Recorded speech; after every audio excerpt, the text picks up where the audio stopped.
Hello, and welcome to my guide on tactics for Blood-Queen Lana'thel from Icecrown Citadel in 10 man. I'm Bloodrunner from Twisting Nether, and I'll be your tour guide this evening. Firstly, this is how we set up our group. We had 2 tanks, 3 healers, 2 melee DPS, and 3 ranged DPS. During the fight, the main tank will have a debuff that causes the nearest player to the tank to take 100% of the damage they suffer. This is essentially a variation of other boss's cleave attack, which will keep both tanks occupied and require them to stand on top of each other. We kept the centre of the room free for her Pact of the Dark Fallen casts, which I'll explain later. When pulling, the 2 tanks must go first and stay on top of each other, to ensure the off-tank receives the Blood Mirror debuff.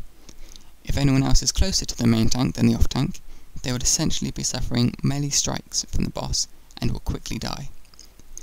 Lana'thel will also use Delirious Slash on the recipient of Blood Mirror approximately every 25 seconds, which causes 50% weapon damage, and inflicts a dot, which causes the player to bleed for 4,500 to 5,500 damage every 3 seconds for 15 seconds. Throughout the fight, Lana'thel will cast Swarming Shadows around every 20 seconds on a random raid member, which is almost identical to Lord Jaraxxus's Legion Flame ability, and requires the debuff player to run to the edge of the room and follow the wall until it expires. At around 35-second intervals, Lana'thel will cast Pact of the Dark Fallen, which will link 2 players together and cause them to inflict shadow damage to everyone within 10 yards of them until the link is removed, so all ranged should stay 10 yards away from each other. In order to remove the link, all players affected must get within 5 yards of each other, which is why we left the centre of the room free. Lana'thel will also periodically cast Twilight Blood Bolts on random raid members, which causes around 10,000 damage to the target and any raid members within 6 yards of them. However, everyone should be 10 yards away from each other due to the Pact of the Dark Fallen. Melee don't seem to be targeted by the Blood Bolts, provided there are enough range to pick from. Approximately 2 minutes after she is engaged, Lana'thel will run to the centre of the room, fear everyone for 4 seconds, fly up in the air, and cast 3 Twilight Blood Bolts at everyone in the raid. These also inflict damage to anyone else within 6 yards, so between the fear wearing off and the first wave being cast, everyone should get at least 6 yards away from each other. The second time she does it will be after another 2 minutes, and the third time will be irrelevant, as she will enrage well before then.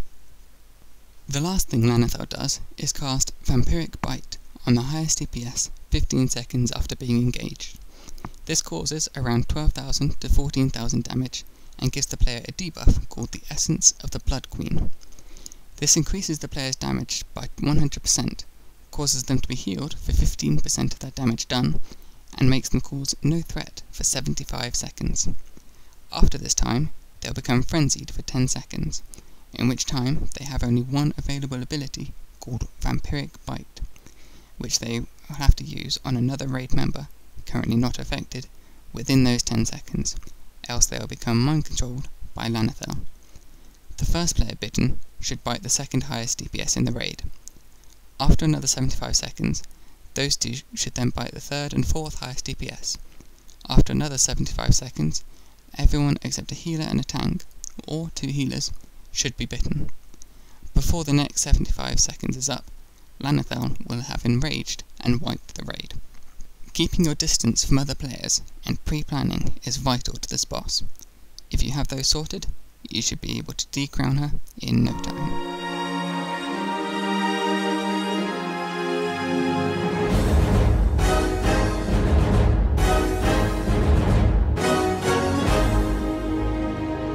Vampires are alive, the legends have to survive, we'll never come undone.